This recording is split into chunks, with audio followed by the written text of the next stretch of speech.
Mondialenko continue 19h51, l'heure du Mentalis avec Dominique. Bonjour Dominique, on va parler avec vous de la séance des tirs au but. Oui, tout à fait. Je voulais aujourd'hui parler un peu de cette séance de tirs au but, puisqu'on a vu qu'en quart de finale, il y avait des tirs au but, des pénaltys. Et c'est un duel. Donc dans ce duel, comme toujours, il faut aller... On a des forces, on a des faiblesses, et bien sûr, il faut aller sur les faiblesses de l'adversaire. Donc j'ai voulu me placer du côté du tireur, qui va donc affronter un gardien de but, et ce gardien de but a des préférences. Et tu vas aller te placer on va aller les voir assez rapidement. Ici. Donc on a des préférences, soit on engage son mouvement par le haut du corps, soit on engage son mouvement par le bas du corps. On en avait déjà parlé un peu sur des déplacements. Voilà ce qu'on fait. Donc je vous ai amené une vidéo qu'on a fait avec Action Type sur du golf, mais c'est exactement la même chose, où on voit deux personnes presque comme s'ils étaient assises, mises sur le long d'un arbre. Et la manière de se lever, de déclencher leur mouvement, on va voir que la personne de gauche, dès que ça va démarrer, on va voir que la personne de gauche va plutôt s'orienter vers l'avant, alors que la personne de droite va tout de suite pousser, vous voyez, sur les jambes. C'est-à-dire que ici, vers le haut. C'est-à-dire qu'il démarre par le bas, il enclenche son mouvement en poussant dans les jambes. Alors que la personne là-bas engage son mouvement en démarrant par le haut du corps.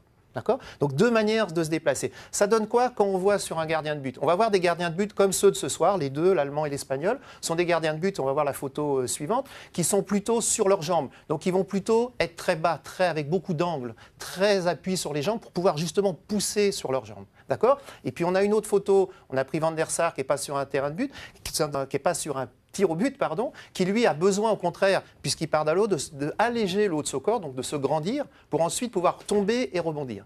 D'accord ? Donc quand je suis tireur, si j'ai un gardien de but comme Casillas, comme on a vu, qu'on va voir sur la photo suivante, on sait que ces gardiens-là, là c'est pas lui, mais c'est dans le même profil, ils sont meilleurs, puisqu'ils sont en bas, en poussant vers le sol, dans le sol, vers le bas, et en plus vers l'avant. Ça, c'est leur force. Donc plus à l'aise en bas, plus à l'aise en bas, et en poussant. Donc, si je suis tireur contre ce type de gardien, je vais plutôt chercher à mettre la balle en l'air. D'accord ? Par contre, sur l'autre photo, on va voir un gardien ici qui est en marche par le haut, qui va au contraire se redresser, donc rebondir et utiliser le sol comme un trampoline, donc partir plutôt vers le haut. Sera toujours meilleur à mi-hauteur ou alors sur les balles hautes. Donc là, plutôt faire un tir à ras de terre. Voilà ce qu'on peut donner. D'accord ?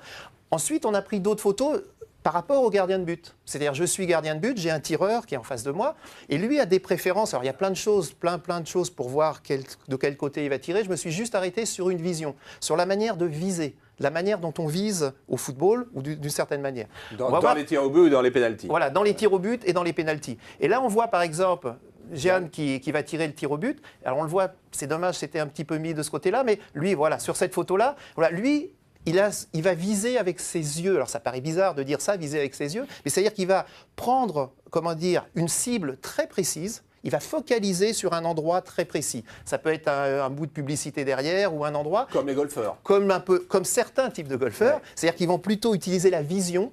C'est des gens qui ont une haute fréquence visuelle, je ne vais pas rentrer trop dans le détail, qui utilisent la vision pour s'organiser. C'est-à-dire qu'ils regardent d'une manière précise, un point précis, et là tout le corps s'organise normalement. Et puis il y a d'autres joueurs qui, comme moi par exemple, n'ont pas besoin de cette vision. La vision ne nous donne pas grand-chose. On a besoin plutôt de voir un secteur. On a une vision, une basse fréquence visuelle, on a besoin de voir de manière beaucoup plus large. Et c'est plus l'orientation de mon corps par rapport à la cible qui va être importante. D'accord ? Donc je vais plus ressentir, j'allais dire, l'endroit où je vais aller. Je vais avoir une vision, une perception plus large. Je vais construire mon shoot avec quelque chose de plus large. Donc tout un cadre comme ça.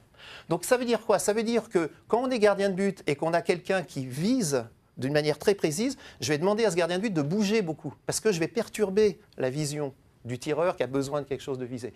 Quand on est affronté à un tireur qui a une vision beaucoup plus large dessus, il va falloir au contraire donner le moins d'indices possible puisque l'autre va les ressentir. Donc il va rester le plus tard possible, de donner le moins d'indices possible, bouger le plus tard possible pour que justement donner peu d'indications à l'autre joueur. J'ai tout compris, Dominique. Moi j'ai une question quand même, s'il te plaît, oui. Charles. Comment on sait que le tireur qui est en face de moi va avoir une vision globale ou une vision plus précise? Alors, il y a plein de choses, paramètres qui se retrouvent. On a des tests bien précis sur la vision qui nous permet de montrer comment la personne bouge. Ils vont leur demander de fixer quelqu'un, on va pousser le corps de la personne, cette personne va bouger ou pas. on va voir, on a plein de choses comme ça. Après, c'est vraiment l'observation des meilleurs qui nous permettent de voir, et dans tous les sports, dans le golf, comme disait Charles, mais aussi dans d'autres sports, où les gens vont avoir besoin de cette vision. Et on le sait, une dernière chose pour répondre à ça d'une manière un peu plus globale, quand on est en stress, tout s'inverse. Et des gens qui sont en stress, qui ont une vision large, vont au contraire focaliser, et les gens qui arrivaient à focaliser vont être un peu perdus et vont voir de manière très large. Donc, tout ça, ça change de ce côté-là. Ah, Charles nous amène une chaise. Mais non, parce qu'il y a plein qui ne comprennent pas ce que tu as dit. Et moi, Bernard, tu peux venir, s'il te plaît?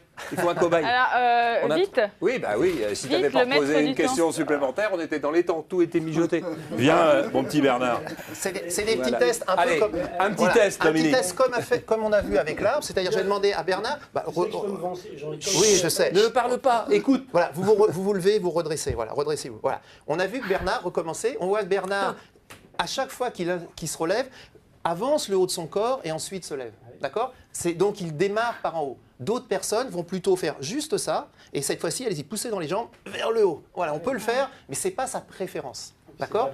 C'est pas bien pour votre dos. Mais il y a des personnes qui vont, qui partent par le bas, vont au contraire avancer un tout petit peu le haut du corps et pousser dans les jambes. Donc, on peut démarrer par le haut tout en ayant la tête vide.